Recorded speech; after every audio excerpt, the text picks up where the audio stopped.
Shalom jemaat yang dikasihi oleh Tuhan kita Yesus Kristus. Kita berjumpa kembali di dalam doa Sabtu pada pagi hari ini, tanggal 14 Februari 2026. Di mana sepanjang satu minggu ini kita berbicara banyak berkenaan dengan tema menyembah Dia berarti melayani Dia. Dan hari ini adalah hari terakhir untuk membahas tema tersebut. Sebelum kita masuk di dalam perenungan firman Tuhan, lalu kemudian juga nanti kita akan masuk dalam beberapa pokok doa.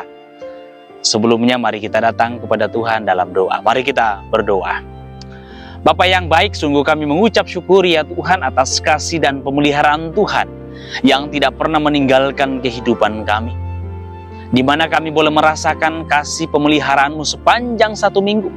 Kami boleh beraktivitas, kami boleh merasakan kekuatan, kesehatan. Bahkan kami juga kemudian boleh disapa melalui renungan-renungan firman Tuhan kepada tiap-tiap kami. Dan hari ini kami kembali datang memohon kepada-Mu ya Tuhan. Tuhan kiranya terus boleh memimpin dan berbicara kepada kami, supaya kehidupan kami semakin searah serupa dengan Engkau ya Tuhan. Karena kami boleh menghidupi firman-Mu dan melakukan firman-Mu itu sendiri. Terima kasih Tuhan, kami siap mendengarkan firman-Mu. Dalam nama Tuhan kami Yesus Kristus kami berdoa. Amin. Nah teman-teman, tema kita pada hari ini adalah melayani sesama sama dengan melayani Tuhan. Bacaan kita terambil di dalam Injil Matius pasalnya yang ke-25 ayatnya yang ke-40. Firman Tuhan berkata demikian. Sesungguhnya segala sesuatu yang kamu lakukan untuk salah seorang dari saudaraku yang paling hina ini, kamu telah melakukannya untuk aku. Bapak Ibu yang dikasihi oleh Tuhan kita Yesus Kristus, kalau kita melihat situasi saat ini, bahwa bukan rahasia umum lagi bahwa banyak gereja di berbagai tempat saat ini tuh kekurangan orang yang mau melayani. Padahal kalau kita melihat di dalam gereja itu cukup banyak orang-orang yang punya potensi untuk melayani. Tetapi realitanya banyak orang untuk kemudian menolak untuk mau melayani. Padahal prinsip kekristenan yang dibawa oleh Yesus Kristus itu sangat jelas. Di mana Dia katakan bahwa Dia datang bukan untuk dilayani, melainkan untuk melayani. Namun rasa-rasanya prinsip ini seringkali hanya menjadi slogan semata. Karena pelayanan seringkali dipandang sebagai beban tambahan, bukan panggilan iman. Akibatnya pelayanan hanya direspon oleh segelintir oleh orang yang sama. Sementara orang lain memilih untuk berada di zona nyaman sebagai penonton rohani atau penikmat itu sendiri. Masalahnya bukan semata-mata mereka tidak tahu ya, atau juga bukan semata-mata karena kemalasan. Tetapi seringkali soal cara pandang yang keliru yang menyebabkan itu semua. Karena acapkali pelayanan dipersempit hanya sebagai aktivitas yang ada di dalam gereja. Misalnya, ikut tim, hadir di dalam rapat, atau menjalankan tugas-tugas tertentu. Sementara ketika di luar, hidup dianggap sebagai wilayah pribadi yang terpisah dari panggilan iman. Tanpa disadari, kita membagi hidup menjadi dua. Hari Minggu untuk Tuhan, sementara hari Senin sampai Sabtu untuk diri sendiri. Nah Bapak Ibu yang dikasihi oleh Tuhan kita Yesus Kristus, dalam bacaan kita tadi kita melihat bersama bahwa bagaimana kemudian pernyataan Yesus di dalam Matius pasal 25 ini cukup mengagetkan dan mengguncang cara berpikir para muridnya pada waktu itu. Yang dimana ditandai dengan munculnya pertanyaan yang penuh keheranan dari para muridnya. Teman-teman bisa melihat di ayatnya yang ke-38 dan juga 39.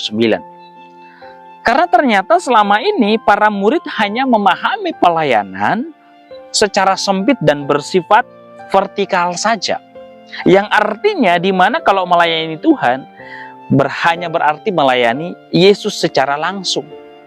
Oleh karena itu, pada kesempatan ini Yesus kemudian dengan sabar membuka mata mereka bahwa ketika kamu melayani sesama, terutama mereka yang kecil, mereka yang lemah, mereka yang kemudian sering diabaikan, itu adalah bentuk nyata dari melayani Tuhan itu sendiri. Dan Yesus dengan tegas mengatakan hal demikian. Selain daripada itu, Yesus juga dengan sengaja menyebut yang paling hina untuk menunjukkan bahwa kerajaan Allah tidak bekerja sesuai dengan standar dunia. Nah, Bapak Ibu yang dikasihi oleh Tuhan kita Yesus Kristus, konsep melayani bagi dunia itu seringkali diukur dari posisi, ya, pengaruh dan pencapaian. Tetapi konsep Tuhan justru melihat kasih yang sederhana dan tersembunyi dalam bentuk perhatian kecil, waktu yang dibagi, telinga yang mau mendengar, dan hati yang mau peduli tentunya. Oleh karena itu, pelayanan sejati seringkali terjadi di tempat-tempat yang tidak terlihat dan tidak mendapatkan tepuk tangan dan sorotan. Oleh karena itu, melalui perenungan kita pada pagi hari ini mengajak kita semua kembali untuk melihat ke diri kita sendiri.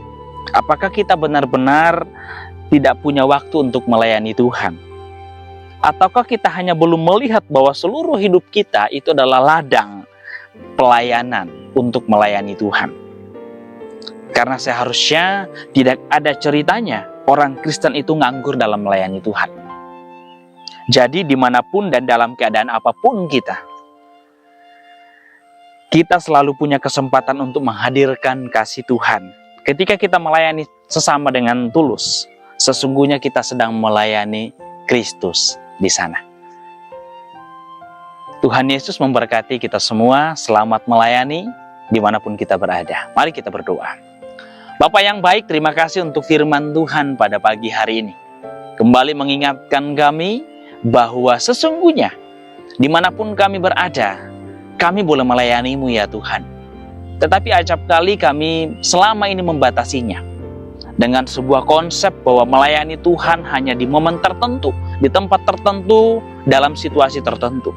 Tetapi pada pagi hari ini kembali diingatkan bahwa dimanapun, dalam situasi apapun, kepada siapapun, kami lakukan dengan hati yang benar, sesuai dengan firman-Mu, maka itu adalah sebuah pelayanan yang memuliakan Engkau. Terima kasih Tuhan. Sebentar nanti kami akan masuk di dalam beberapa pokok doa kami. Tuhan yang terus boleh menolong kami. Dalam nama Tuhan kami Yesus Kristus kami berdoa. Amin.